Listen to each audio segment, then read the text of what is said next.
शुद्धात्मा को अनंत वंदन नमन। एक शिष्य ने गुरु से प्रश्न किया कि आत्मा स्वतंत्र होती है या परतंत्र होती है? आत्मा क्या है, स्वतंत्र है या परतंत्र? अच्छा, क्योंकि इसके दो उत्तर हो सकते हैं। स्वतंत्र कहोगे तो आप निश्चय पे वजन दे रहे हो। निश्चय दृष्टि से आत्मा पूर्ण रूप से क्या है, स्वतंत्र है, क्योंकि कर्मों का प्रवेश तो मुझ में हुआ ही नहीं है, तो मैं तो परम स्वतंत्र हूँ। लेकिन ये उत्तर कहाँ खड़े रह करके आप बता रहे हो, वो है निश्चय का पक्ष। निश्चय पक्ष से एब्सोल्यूट ट्रुथ, जिसको हम कहते हैं एब्सोल्यूट, यानी जिसके अंदर निश्चयता इतनी गंभीरता से भरी हुई है, और वो निश्चय का उत्तर देखेंगे तो आत्मा परम स्वतंत्र है। और दूसरी तरफ से देखो, एक चीज क्या कहती है, व्यवहार दृष्टि जिसको हम कहते हैं, कैमरा दृष्टि ने क्या कहा कि आत्मा परतंत्र है।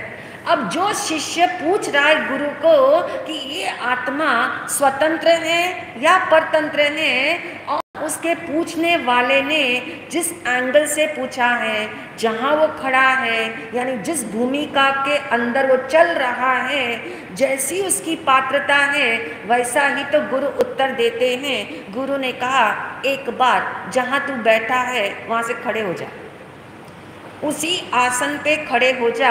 और वो शिष्य खड़ा हो गया।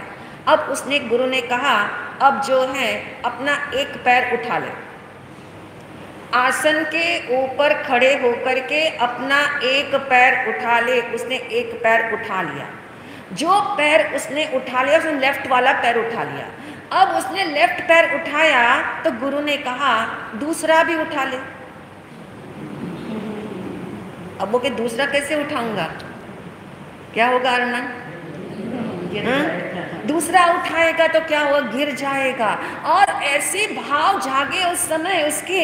उसने कहा गुरुदेव ये क्या कह रहे हो, एक जहां तक एक की बात थी मैंने उठा लिया, पर आप कहते दूसरा भी उठा ले, वो मैं कैसे उठाता हूं? तो गुरु ने कहा यही तेरा उत्तर है।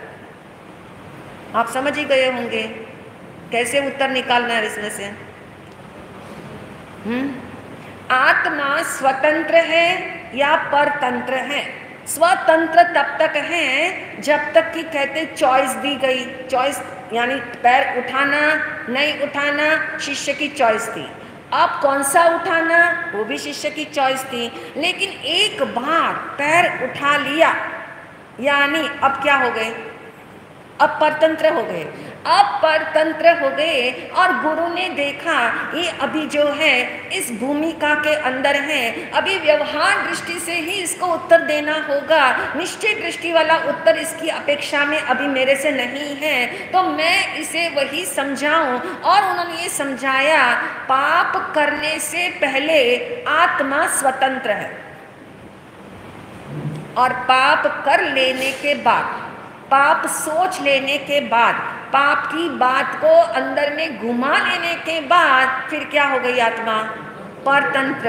यानी ऐसा यदि समझ में आ जाए, करने से पहले टोटल फ्रीडम आपके पास है, टोटल 100% की चॉइस में आप रह सकते हो कि आपको क्या चुनाव करना है, पाप करना है या पाप का नहीं करना है, पाप विराम लेना है या पाप में प्रवेश करना है। टोटल आपकी चॉइस है। लेकिन एक बार हो गया पाप, फिर क्या हो गए, फिर बंद गए, फिर परतंत्र हो गए। और यही उत्तर कहते हैं गुरु ने समझाया उस शिष्य को कि अभी तू इतना ही समझ ले कि पाप करने से पहले आत्मा स्वतंत्र, और पाप करने के बाद उसका फल भोगने के लिए क्या हो गई है, वो परतंत्र हो गई। अब तो उसका फल उसे भोगना ही पड़ेगा। बस यही बात हम समझ रहे थे।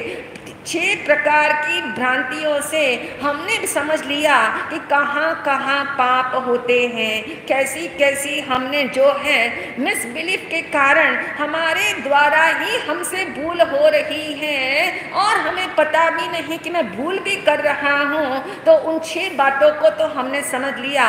आज से हम जानेंगे, क्योंकि एक रास्ता है पाप विराम के लिए, पाप से बचे। दूसरा रास्ता है पाप विराम के लिए कि पाप को खोलो। और तीसरा रास्ता है कि जो पाप हो चुके हैं और ऑलरेडी जो पाप अंदर में आ चुके हैं उससे कंप्लीटली क्या हो जाए, आप फ्री हो जाओ, यानी पाप से रहित हो जाओ, पाप से मुक्त हो जाओ। और ये 3 ऑप्शन आपके पास है। नंबर 1 पाप से बचो, नंबर 2 पाप को खोलो, नंबर 3 पाप से मुक्त हो जाओ। अब इस भूमिका में जहां हम खड़े हैं वहां पे कौन से पे टिक मार्क लगाओगे?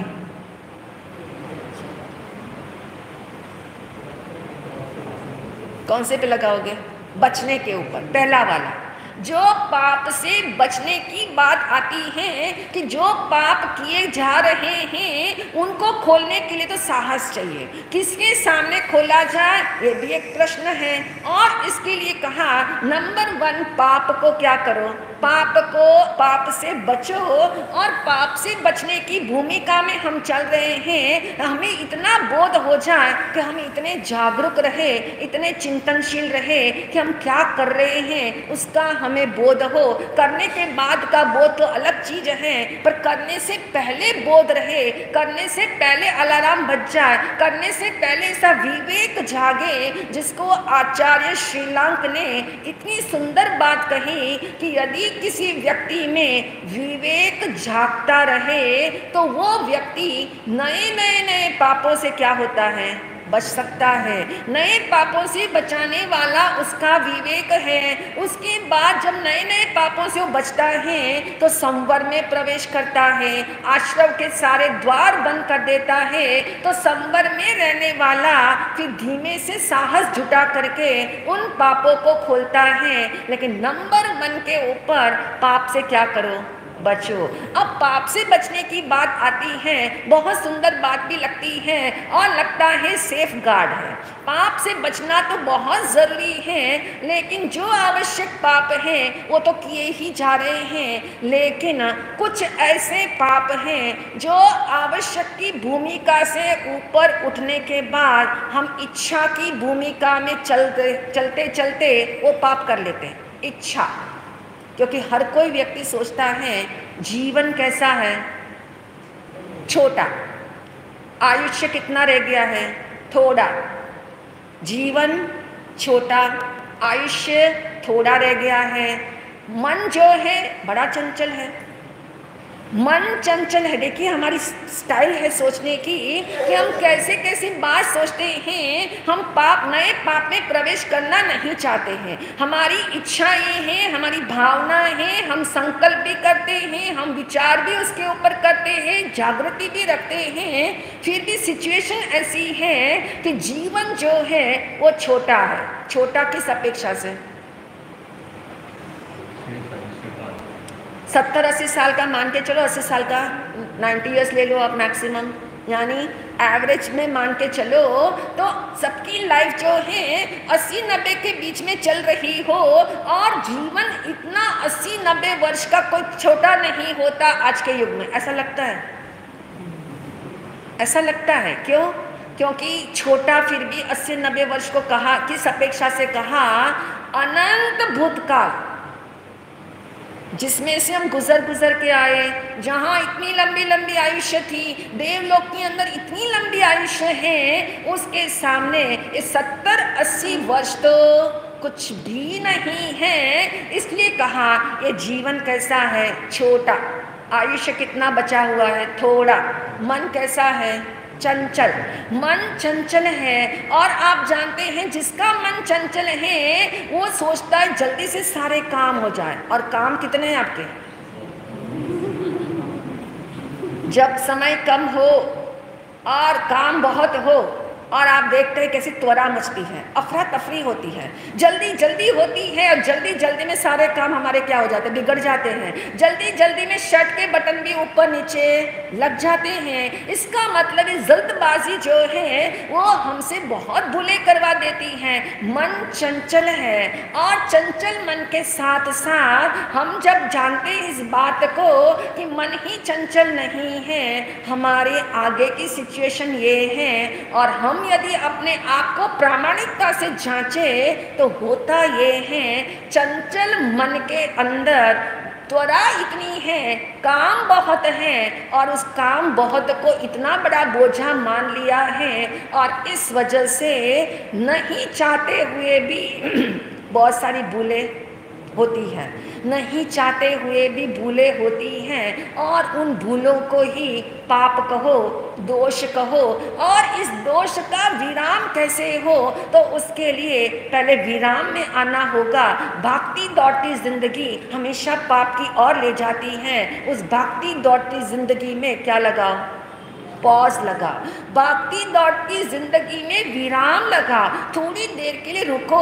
थोड़ी देर के लिए जो गाड़ी सड़क पे दौड़ रही है उस वक्त पेट्रोल पंप पे क्या करते हैं, क्या करते हैं आप जानते हैं? पेट्रोल पंप पे थोड़ी भी देर रुक लो और पेट्रोल भर जाता है तो फिर गाड़ी कितनी देर चलती है, काफी लंबी चल सकती है। यानी अच्छे से समझ में आ जाए कि रोज थोड़ा थोड़ा चिंतन किया जाए, रोज हम अपनी जिंदगी में थोड़ा पॉज लगाना सीखें। जैसे ही पाप के विचार आते हो वैसे ही पॉज लगाए तो निश्चित है पाप विराम हो सकता है। तो अब हम जानेंगे फिर भी पाप क्यों हो जाते हैं। हम नहीं चाहते पाप करना, फिर भी पाप हो जाते हैं, क्योंकि पाप के निमित्तों से बचने की हमें कला नहीं आती।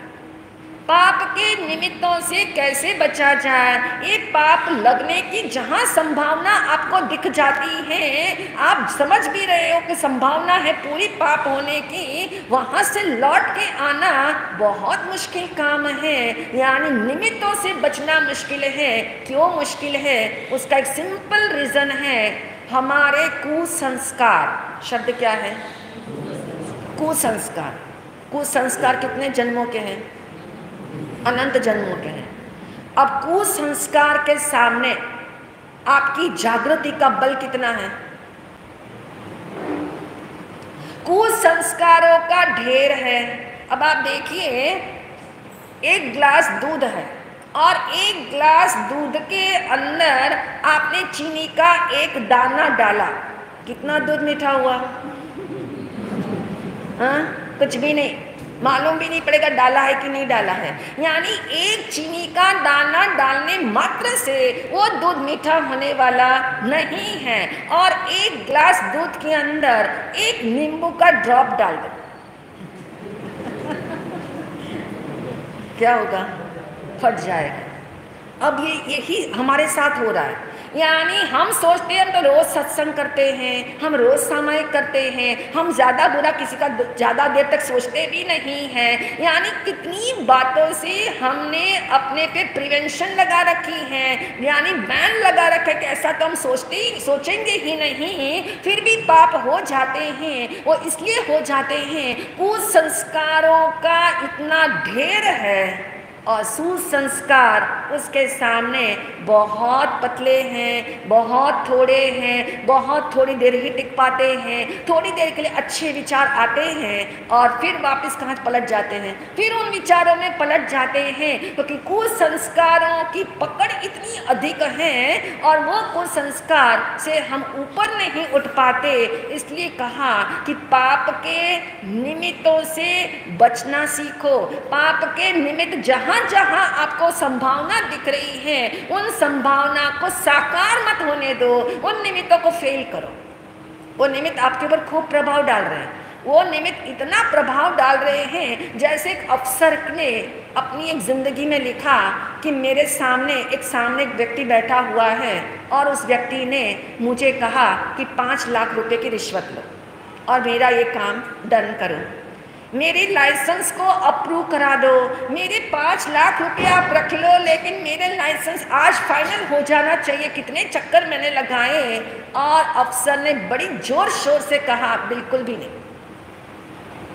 अब देखिए ये जो जोर शोर अंदर से आ रहा था, ना कहने का जो उसका भाव था, अब आप भाव देखो।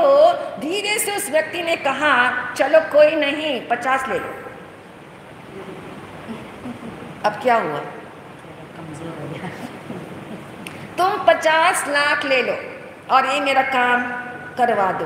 अब क्या हुआ? एक 5 था तो निमित्त उसके सामने वो था 5 लाख वाला, जब उसने बोला, और 50 लाख वाला भी था, यानी अब उसने देखा कि अब उसे जोर आ गया। अब क्या हुआ? कुसंस्कार उसके इतने सघन थे कि एकदम से 50 लाख बोलते ही मन प्रलोभित हो गया, मन लालच में आ गया। मन ने कहा कोई बड़ी बात नहीं, सभी करते, ऐसे तो काम होता है, ऐसे इनके भी तो काम होंगे। यदि हम अटक जाएंगे तो कैसे इनके काम होंगे? यानी ऐसा करके उसने अप्रूव कर दिया उसके लाइसेंस को। कहने का अभिप्राय, हमारे अंदर पाप के निमित्त से बचने की भावना तो जागती है, लेकिन इतनी कुनकुनी होती है, वो इतनी सघन नहीं होती।